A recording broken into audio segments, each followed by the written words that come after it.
야, 네가 우리 덕에 잘 먹고 컸으니 베푸는 건 아주 당연한 거 아니야? 어떻게 계집 하나에 빠져선 정신 못 차리고 통장을 통째로 빼앗겨? 아유, 이 화상아. 처녀는 너한테 빨대 꽂고 평생 빨아먹을 기생충년이란 말이야. 그러니까 정신 차려. 가스라이팅 하는 건 내가 아니라 바로 네 마누라 년이라고. 됐네요. 쇼 끝난 것 같으니까 전 이만 일어날게요. 그리고 계속 만나고 살지는 생각을 더 해봐야겠어요. 저나 엄마나 같이 있으면 득이 될 게 없으니까 잠시 연락 끊도록 할게요. 모두 정상이 되면 그때 다시 만나도록 해요. 저 얼빠진 등신. 천의 고안년한테 빠져서 줏대없이 흔들리는 거 봐라. 이 새끼야, 난 네 어미고 저녀는 그냥 가랑이나 벌리는 여우라고. 남편은 시모의 막말을 듣고 굳이 대답할 필요가 없다며 제 손을 잡고 시댁에서 나와버렸습니다. 두 모녀는 제 뒤통수에 대고 쌍욕을 퍼부었는데 귀담아 듣지 않고 앞만 보고 나가버렸답니다. 저희가 시모녀와 연락을 끊고 지낸 지 3개월이 지났는데 그쪽에서도 정이 떨어졌는지 한 번도 찾아오지 않았습니다. 제가 끼어서 이런 일이 생기긴 했지만 남편의 인생이 그동안 불행했다고 하니 잘된 일이라 스스로 위로하며 이기적인 생각을 했네요. 그러던 어느 날 마트에서 물품 정리를 하고 있었는데 모르는 번호로 전화 한 통이 걸려왔습니다. 처음엔 일이 바빠서 받지 못했는데 다시 걸려와서 급한 전화 같아 잠시 일을 멈추고 전화를 받았습니다. 여보세요? 예, 전화 받으셨네요. 저는 교통사고 수사관입니다. 혹시 7914 차주 보호자 되십니까? 네, 제 남편 차 번호가 7924 맞아요. 제가 맞게 전화했네요. 지금 부근이 교통사고가 크게 났습니다. 마주오던 트럭이 급발진하는 바람에 중앙선을 넘으면서 부근의 차와 사고가 났어요. 유감스럽게도 부근은 현장에서 돌아가셨고요. 얼굴 알아보지 못할 정도로 크게 훼손됐습니다. 뭐라고요? 제 남편이 교통사고로 세상을 떠났다는 겁니까? 제 남편이 확실해요? 사고자 형체를 알아볼 수가 없어서 일단 병원으로 옮겨질 겁니다. 소지품이 없어서 확인이 안 되는데 DNA 검사하면 바로 알 수 있겠죠. 지금 병원의 영안실로 가는 중이니까요. 보호자님도 얼른 와주시길 바랍니다. 이런 소식 전하게 돼서 매우 유감스럽게 생각합니다. 저는 경찰에 전화를 끊자마자 마트를 뛰쳐나와 택시를 탔고 두 손을 모으며 제발 제 남편이 아니길 기도하며 병원으로 향했습니다. 이윽고 영안실 앞에 있던 경찰은 저를 안으로 들이지 않았어요. 충격을 받을 수 있다면서 얼굴을 보여줄 수 없다고 말렸답니다. 또 얼굴만 본다고 해서 본인 확인이 안 된다며 지금 DNA 검사 중이니 기다려달라고 하더군요. 반파된 차 안에서는 남편의 부서진 핸드폰과 피우던 담배가 있어서 거의 남편이 맞는 것 같다는 분위기로 말이 모아지기도 했죠. 저는 두 다리가 떨려서 병원 로비로 올라가 벽을 짚고 오열했습니다. 그리고 1시간 뒤 남편의 여러 동료들이 왔어요. 사고자가 누구인지 결과가 나오고 트럭의 급발진 때문이라는 결론이 나오자 바로 장례식을 준비하라고 하더군요. 저는 눈물을 그치고 장례식장 안으로 들어가 멍하니 앉아 있었습니다. 거기선 아무도 입을 열지 않고 장례식이 시작되기만을 기다렸죠. 이윽고 어떻게 소식을 전해 들었는지 시어머니와 시누이가 같이 들어왔습니다. 시어머니는 제 얼굴을 보자마자 따귀를 여러 대 날리면서 욕을 퍼부었습니다. 네 년이 기어이 내 아들을 잡아먹었구나. 이 여우년아. 너만 아니었어도 내 아들은 무사했어. 네가 죽인 거야, 이년아. 어머님, 그게 무슨 소리죠? 제가 남편을 잡아먹다뇨. 이년이 정신줄을 놨나. 무슨 대답이 그래? 네가 내 아들 데리고 가서 살림 차리고 멋대로 살더니 이 꼴 난 거 아니야? 너만 없었어도 내 아들은 지금 무사하게 잘 지내고 있을 거라고. 그래요? 더 해보세요, 어머님. 하고 싶은 말 다 해보시라고요. 저한테 쌓인 게 많으신 것 같은데 흥분하신 김에 막말 더 해보란 말이에요. 인연이 사과부터 해야 하는 걸 모르는 거야? 정말 꼬리 9개 달린 여우년이었네. 인연아, 니년 때문에 내 아들이 저 세상 갔으니 책임져라. 책임이요? 어떤 책임을 져야 하죠? 무슨 말씀인지 이해가 되지 않아서요. 몰라서 묻냐? 내 아들의 재산 모두 우리한테 넘겨라. 내 아들이 마련한 아파트나 통장에 들어있는 돈 모두 포기하겠다고 각서 써라. 아, 그이 재산이요? 그리고 또 뭐가 있죠? 사망보험금은 수혜자가 아직 내 이름으로 되어 있어서 그건 네가 신경 쓰지 않아도 된다. 내가 만일을 위해서 보험을 8개나 들어놨는데 정말 잘한 것 같네. 여하튼 니녀는 내 아들의 유산을 받을 자격이 없다. 알아듣겠어? 어머님, 도대체 무슨 말씀을 하는지 이해가 안 돼요. 왜 제 남편의 재산을 달라는 건지. 설마 제 남편이 세상을 떠났다고 생각하시는 거예요? 인연이 실성을 했나? 네 남편이 트럭 사고로 숨졌잖아. 현장에서 바로 세상을 떠났다고. 정신 차려, 이년아. 어머님, 뭔가 착오가 있는 모양인데 제 남편 살아있어요. 이거 아주 돌았네. 정신줄 놓은 등신이 됐어. 아니에요. 제 남편 분명 어딘가에 살아 숨쉬고 있다고요. 멍청한 년. 네 년이 남편 따라 저승에 가고 싶은 거냐? 그럼 너도 똑같이 돼지든지 해라. 어쨌든 나는 내 아들 유산 꼭 받아야겠으니까 포기각서만 깔끔하게 써라. 벌써 변호사 선임했으니까 딴 마음 먹으면 가만 안 둔다. 아, 진짜로 제 남편이 세상 떠난 줄 아시는구나. 어머님, 저 따라오세요. 아가씨도요. 저는 두 사람에게 제사상이 차려진 빈소 안으로 안내했습니다. 어머님은 영정사진을 보고 주저앉고 말았어요.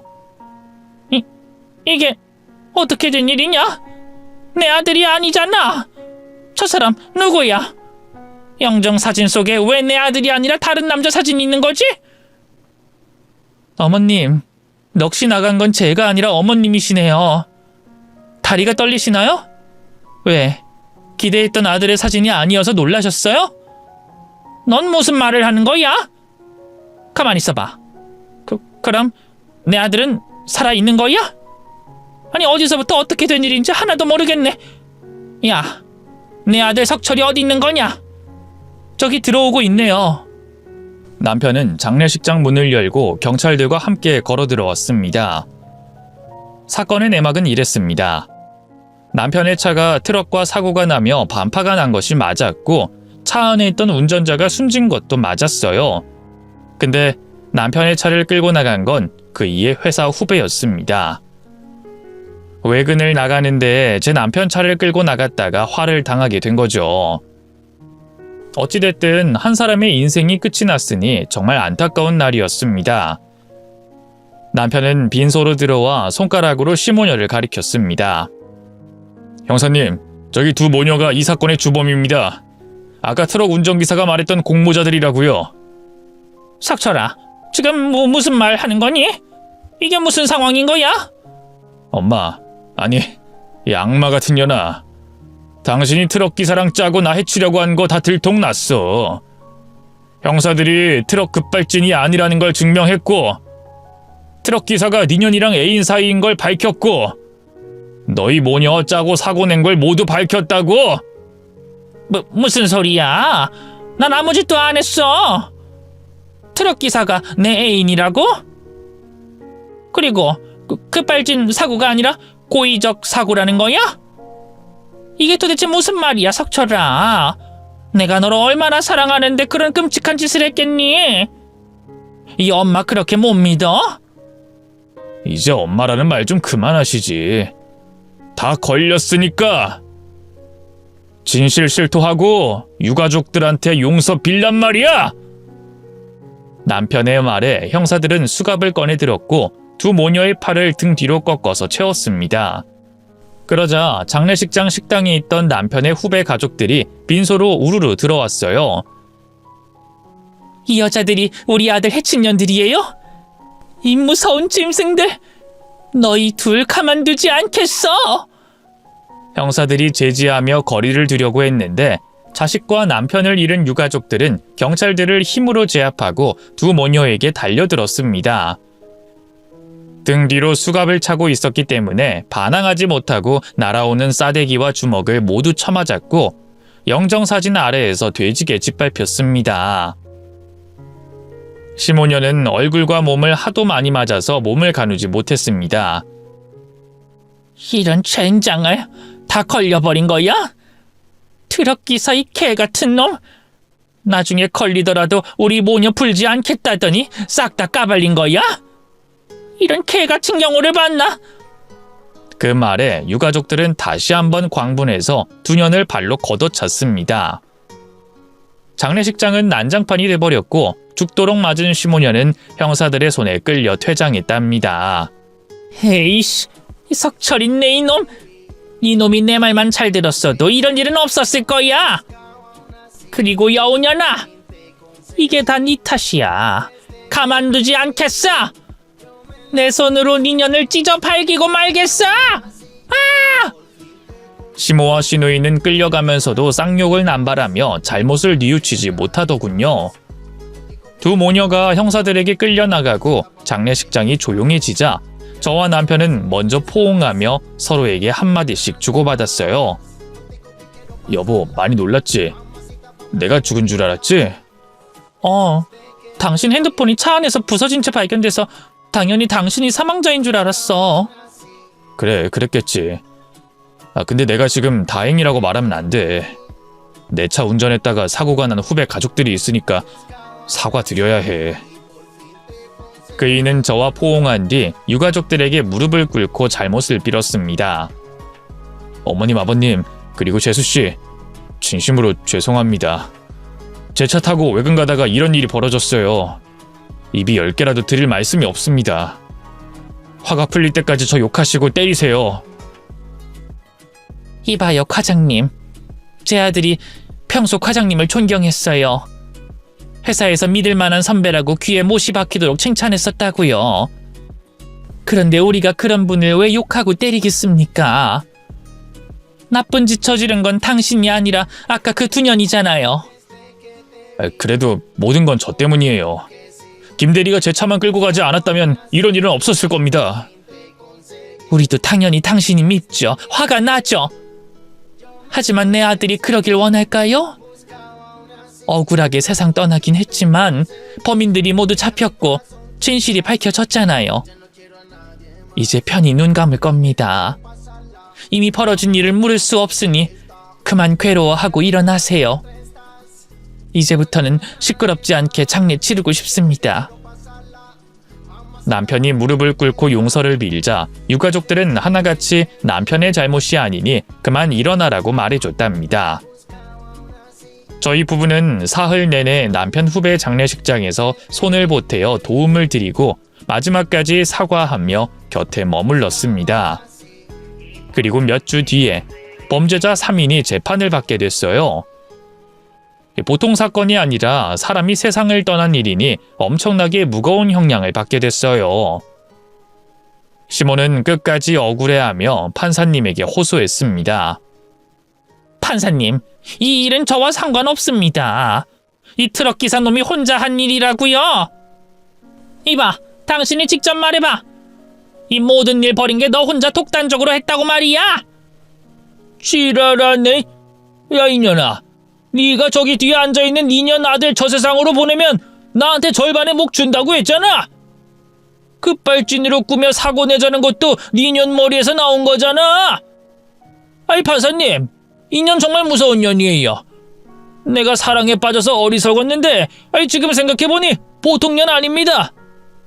지 아들 입양해서 부려먹는 건 기본에다가 사망보험을 8개나 들어놨다고요. 이게 다 무슨 뜻이겠습니까? 피 한 방울 섞이지 않은 아들 부려먹고 이익만 챙기다가 나중엔 저승으로 보내버리고 큰돈 받을 계획이었던 거예요. 제가 비록 이 두 모녀한테 설득당해서 사고 저질렀지만 진심으로 반성하고 뉘우치고 있습니다. 이 개자식아! 이런 식으로 나오겠다 이거지? 너 내가 가만 안 둬. 나중에 복수해주겠어. 복수? 평생 감옥에서 썩게 생겼는데 무슨 복수?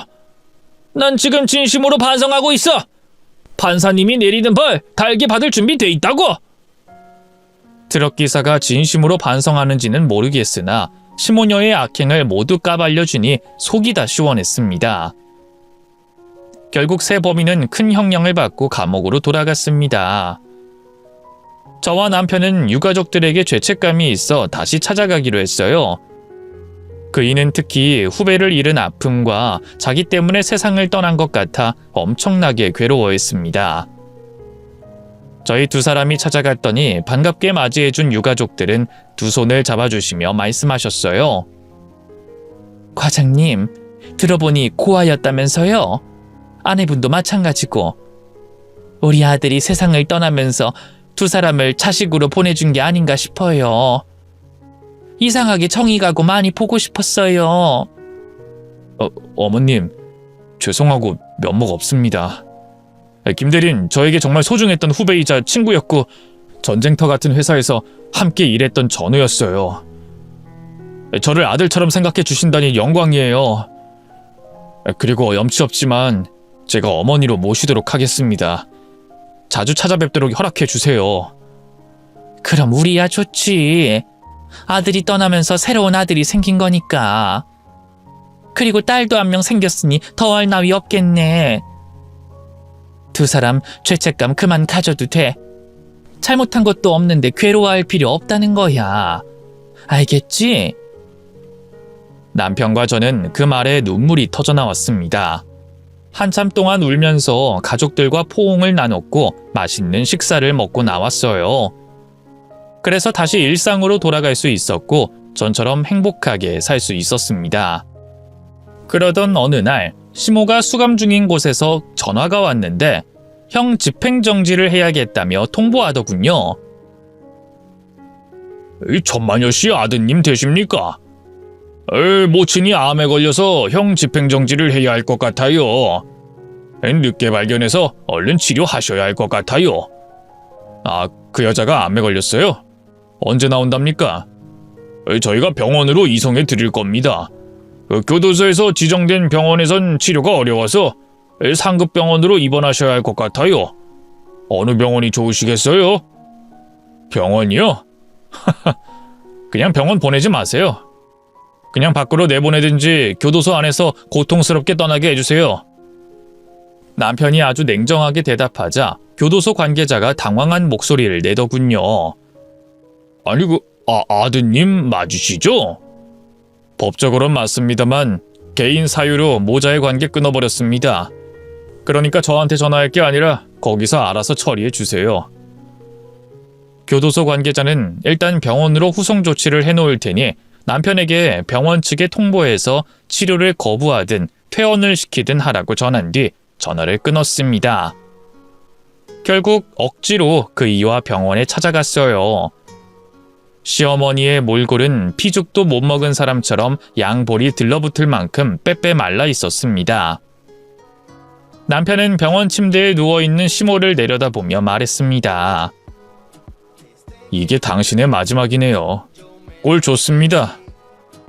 이 후레 자식. 기껏 입양해서 키워줬더니 그따위로밖에 말 못하냐? 네 애미가 죽게 생겼는데 눈물도 안 나오는 거냐? 눈물이요? 이 할망구가 꿈이 크시네.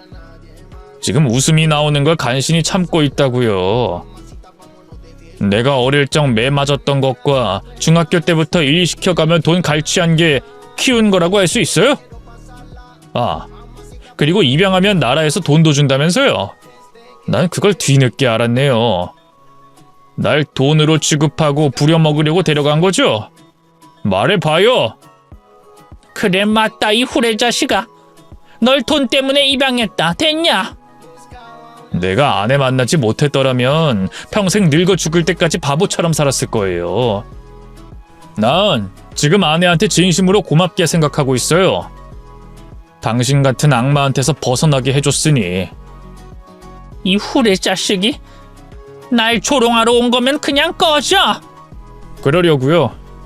여기 병원비는 나라에서 안 대준답니까? 아이고, 네가 돈 걱정이 돼서 찾아온 거냐? 그런데 다행히도 교도소 측에서 입원비를 지원해 준다는구나. 법이 참 잘 돼 있지. 아, 잘 됐네요. 그럼 오늘 작별 인사하면 되겠네요. 남은 여생 고통스럽게 보내다가 지옥 가세요. 이 오라질 놈이 끝까지 악담하네? 야! 네 놈이 그때 퇴졌어야 했어. 그럼 내가 교도소도 안 가고 암도 걸리지 않았을 거라고. 넌 우리 집에 입양됐을 때부터 암 같은 존재였어. 난 너를 한 번도 사랑한 적 없어. 알아요. 제가 어렸을 땐 아무런 저항도 못하고 맞거나 쇠뇌당해서 바보처럼 살았지만 이제는 아니에요. 악마 할망구, 천천히 오래오래 고통받다가 지옥에 가세요. 너 내가 죽으면 꼭 복수할 거야. 귀신이 돼서라도 네 놈의 인생 박살내주겠다고. 시몬은 끝까지 막말만 하며 잘못을 인정하지 않았습니다. 저와 남편은 그날 마지막으로 시어머니를 다시는 찾아가지 않았답니다. 얼마 뒤 시모의 사망 소식이 전해졌지만 장례를 거부해서 화장만 한 채 어느 강가에 뿌려졌다고만 들었어요. 다음으로 트럭 기사의 최후를 알게 됐는데 그래도 이놈은 최소한 죄책감이 있었나 봅니다. 교도소에서 1년 넘게 우울해하며 힘들게 지내다가 끝내 스스로 극단적인 선택을 해서 세상을 떠났답니다. 그리고 신우이의 소식을 전해 듣게 됐는데 감옥에서 숨쉬고 살고 있는데 흉악범들한테 괴롭힘 당하며 생활하고 있대요. 사회성이 떨어지고 멍청하기 짝이 없으니 범죄자들의 밥이 돼버린 거죠. 이 세 악마는 모두 지옥에 갔거나 지옥 같은 현실에서 살고 있어요. 이렇게 막을 내리니 얼마나 다행이고 좋은지 모릅니다. 이후 남편과 저는 2세를 갖게 됐고 하늘 아래 진짜 가족이 탄생하게 되어 매우 행복한 인생을 살고 있답니다. 제 이야기로 불편하신 분들도 계시겠지만 응원과 격려를 해주실 분들이 많으리라 믿으며 이만 글을 마칠게요.